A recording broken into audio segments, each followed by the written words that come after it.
Dow 5,000. Could it happen?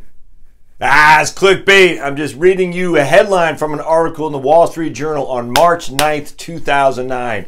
My friends, it's been 10 years, almost to the day since the market bottomed out. And in March, probably today, is the first time I ever bought bonds, and the last time I ever did as well. I want to take this time to revisit how bad it seemed in March of 2009. And for you all who are younger and may not recognize the calamity that seemed upon us, you need to understand how bad it got. And you need to understand how this could affect you as you do your own financial planning, where all the rules of thumb that you had ever heard before, all the tricks, all the hacks, whatnot, are simply irrelevant when the calamity comes. And it comes. It'll come again, absolutely. How bad, we don't know. But I just want to kind of go over this because I think it's incredibly important to remember. And even if for those of you all who survived that, i.e. survived financially, just step back and remember what you were on March 9th of 2009 and how desperate it was. All right, this is the worst since the Great Depression. Now, this is just on the back of what, 4 or 5 years previous. We had 2000, 2001, and 2, and all the way into March of 2003, the market fell big time as well. And that, and so this, I mean, we just emerged from a historical decline, worse since we've seen the Great Depression, worse than 73 and 74, certainly worse than 1987, because that ended up being fine. But it was bad. And so on the backs of that, a war in Iraq that seemed like we couldn't win. Now, we easily could have won if we had a better rules of engagement. But, I mean, I'll never forget, Bush had these guys lined up, the Taliban, going to a funeral. And they reneged on striking them. It's nuts, man. And that's when I said, you know, if we're not going to win, why are we even bothering? I'll never forget that. I was so dismayed that the rules of engagement said we can't take out this convoy of Taliban going to a funeral. I said, why are we doing this? And that was the beginning of the change of me as a Bush supporting, a globalist Republican into where I am now, which is just, if we're not going to win, let's not bother. It's kind of like the war on drugs. I mean, the war on drugs, why I'm against prohibition, because if we're not going to win, the only way you win this is to take names without question. And the only way to do in the war on drugs is, unfortunately, you got to go after the users. You can't go after dealers. There will always be the supply. Unless you go after the demand, why bother? And we're not going to go after middle class, upper middle class users because they're just not going to. So why don't we just ignore the whole thing? The same thing with war, globalization, the global war on terror.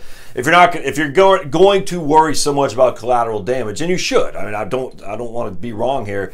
If you're not going to win it, though, when you see a convoy of Taliban, trucks after trucks, you're not going to take them out. Let's forget this and bring everybody back. I mean, and I will say, too, we tried in Vietnam the other way, which is mass, the Sherman way of burning Atlanta to the ground. And that didn't work in Vietnam either. And so it's kind of like, if you're not going to win by being nice, you're not going to win by being forceful, you're not going to win. So at some point, you just got to say, let's bring everybody back and be done with it. But I'll never forget that. So we were in the war in Iraq, and we actually we were winning for sure, but we weren't winning enough, and we certainly weren't winning quickly enough where it really hurt Bush. And then on top of that, and he lost to Congress in 2006, and then on top of that, you had 2008, where just the crisis was just flowering like crazy, and McCain was just non-existent. I mean, McCain was non-existent. I mean, my goodness. But he had a chance. He blew it. And in some way you think, well, maybe that's good that he did. And Obama rose to power. And you're thinking, Obama? I mean, literally, Obama was a senator from Illinois for a year and a half. He was a state senator for like 6 years before that. The only reason he became a senator from Illinois is because the guy he was running against, I think it was Jack Ryan, actually, somehow Obama was able to unseal his divorce records, and the media ate it up. And then that made Obama elected in 2006. I think it was 2006 when he was elected to Illinois Senate. And that was it. And then he had a nice speech in 2004. Now, Obama was pounding around with guys like Bill Ayers. Bill Ayers on September 11th, 2001, there's an interview with him in the New York Times. This is the irony of all ironies, where he said he had no regrets about his bombings while he was with the weathermen, he wished he would have done more. And this is one of Obama's pals. I mean, and you're sitting there thinking, this is not going to go good. We have this radical, much more radical than anyone ever thought. You know, like Clinton was on the left, but Clinton was a pragmatist. And so for us, for many people in the United States, especially on the right side, you're like, this is scary, man. This is scary. You got this radical who's pounding around with Bill Ayers, who's a professor, by the way, and you're like, this doesn't make any sense. You got the Great War, the global war on terror. We're not going to win. We're losing. We're spending huge amounts of treasure, huge amounts of American service personnel's blood for a war that no one seems to want to win. And then you have this calamity of the Great Recession on top of that, where you have friends after friends losing their job. I didn't really have anyone get put out that I knew, but I did have people who were so far underdown they couldn't sell their homes and they were stuck. And the foreclosures upon foreclosures. It was. I mean, then you look at your own personal situation, and it's scary. It's scary. And so then, but you didn't know March 9th of 2009 we're bottoming out. You didn't know that. Now, I've said this and I'll say it again. Driving home, probably right today, 10 years ago today, it was probably March 13th, 2009. I'm listening to Hugh Hewitt. And I'm listening to Brian, this is in 2009, March 9th of 2009, because I remember like it was yesterday for that. But I'm listening to Brian Westbury, and he's saying, he's basically telling us they're getting rid of mark-to-market accounting, and the market should respond accordingly. And he gave all kinds of props to Barney Frank. But I said that, look, that might be true, but I see things in my own political lens that is scary, and I'm going to start saving. I'm going to stop throwing good money after bad, and I'm going to go to bonds. And I didn't go to 100% to bonds. But I went to 50%, and I didn't have that much money because we had burnt through our money from 2007 and 8. You know, having basically as the market declined, I had no money, none, because I was in an asset management position as a financial advisor. Assets decline, I don't have any cash to draw fees on, so we had nothing. In 2007, yeah, it was one of the worst years economically for my family. We had 6 at that point, 2 brand new spanking babies in 2007. It was tough, man. And so you're sitting there thinking, here comes a year now. We just moved to San Antonio. And again, as I said in my book, I didn't know my job was going to be stable. I had no clue. I just knew if I got laid off, because people were getting laid off left and right, we had no liquidity in which to draw on. It was bad. So let me show you something. So some people say, well, you should have stayed in Wellington, or you could have done the 4% rule, and blah, blah, blah. How quickly we forget that in October 2007 to March 2009, even Wellington was down 37%. Now, that's Wellington, 70-30. In 2008, it was only down 22%, but you always have to look beyond just a year over year. You got to look at the entirety. So if you're a 60-40 investor roughly, and you're believing in this 4% rule to take your assets out, and you wake up 18 months later and Wellington is down from, let's say, $100,000, you're pulling 4% a year off, so that's $4,000, all right? And now it's down to, so you took $100,000, so it's now $96,000. So you retire in 2007, you pull 4% a year off, so now you got $96,000. Make sense? Now, 2009 rolls around, and you're getting ready to pull your another 4% off. This guy at $96,000 is down 37%. And that is down, we get my trusty calculator, $96,000 minus 37%. It's down to $60,000. 4% on 60,480. Oops, 60,000. $4,000, excuse me. And of course, we're adjusting it with inflation each year, so we got to include inflation. We'll just say we're not even adjusting for inflation. $4,000 off 60,480 is a 6.6% distribution yield.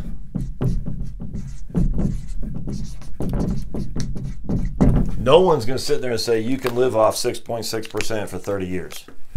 No one's going to say that. But that's how bad it was. That's on Wellington. All right? How many people do you think stood in there? Not many. Not many at all, because they thought, they were led to believe the 4% rule would alleviate the carnage of a huge market correction. That's what we've been told. It's true. I mean, Bill Bengen did the studies that said historically we could withstand a 4% withdrawal, could withstand all the ups and downs of a bear market for 32 years on a 60-40 portfolio. That's what he said. But he wrote his thesis in 1994. All right. In 1994, things are different than they were in 2007, 8, and then going into 2009. It was much, much different then. And so the issue that I'm telling you about, these rules of thumb, they sound good in theory until the reality settles in that a bear market that scares the hell out of people, rightly so, I might add. I mean, remember, we had Obama coming in there, an untested, unseen, basically candidate with only a year and a half of Senate experience, only, 6 years of state Senate experience, as President of the United States, bringing this rabble of left-wing activists, Eric Holder becoming the DOJ guy. I mean, look, Eric Holder had guns in Colombia when he was a student in the 1960s as to take over campus. These are not mainstream people. Bill Ayers was Obama's pal. Never mind, what's his name? Reverend Wright.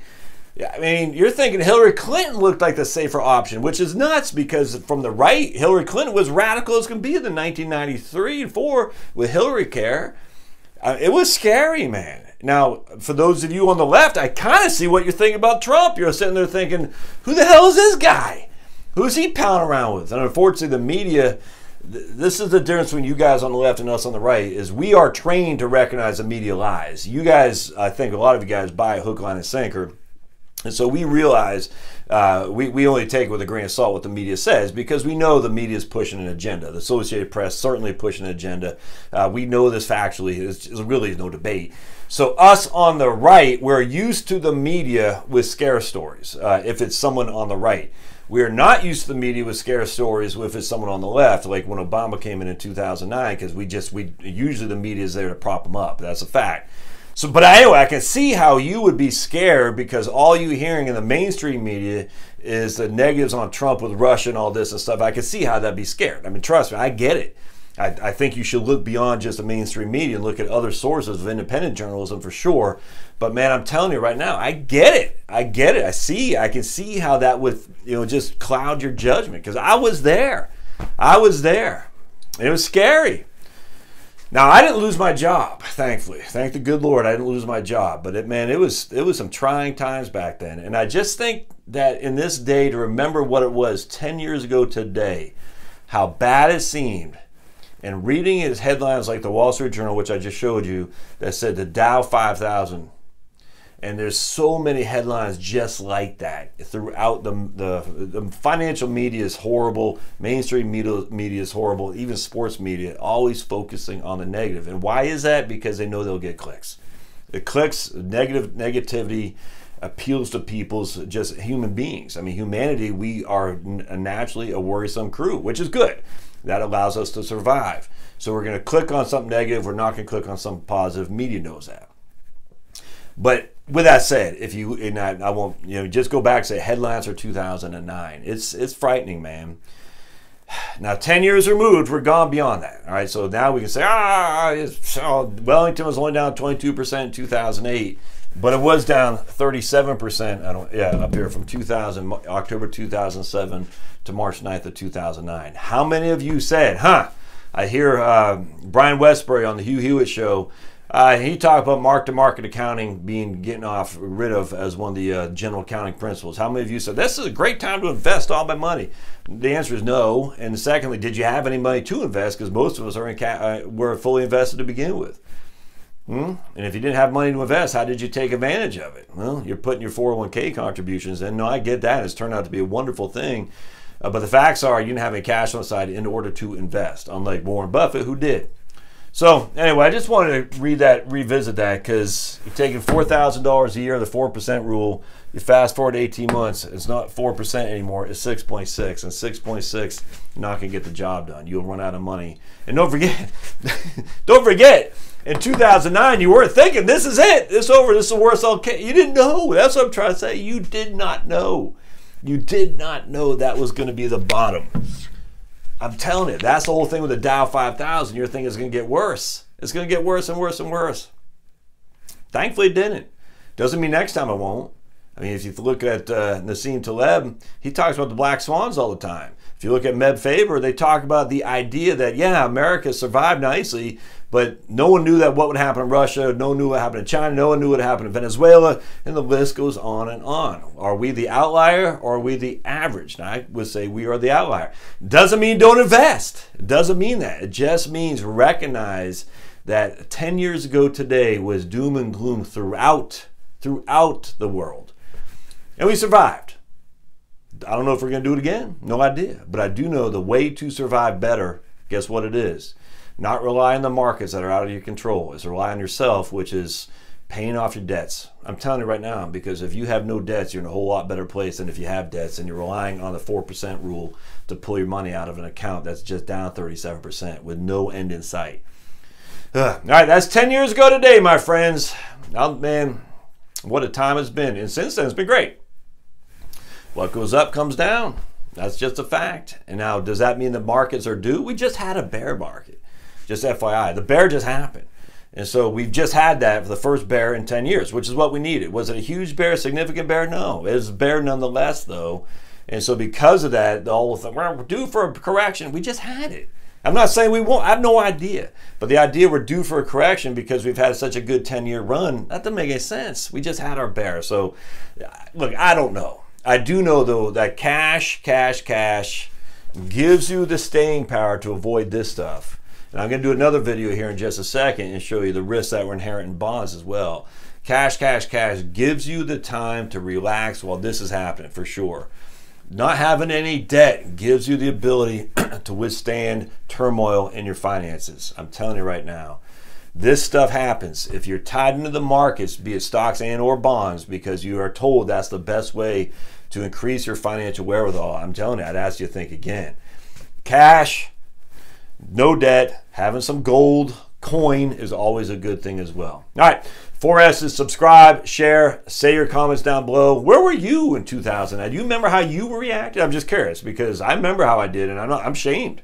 I said, how could I, of all people, have fallen for the allure of bonds? Oh, but I did. And if I did, I imagine many of you all out there did too. So share your comments down below, how you dealt with it, for sure. What would you have changed? I'd love to hear. What would you have done differently? It'd be pretty interesting to hear what people say. And we'll see you next time.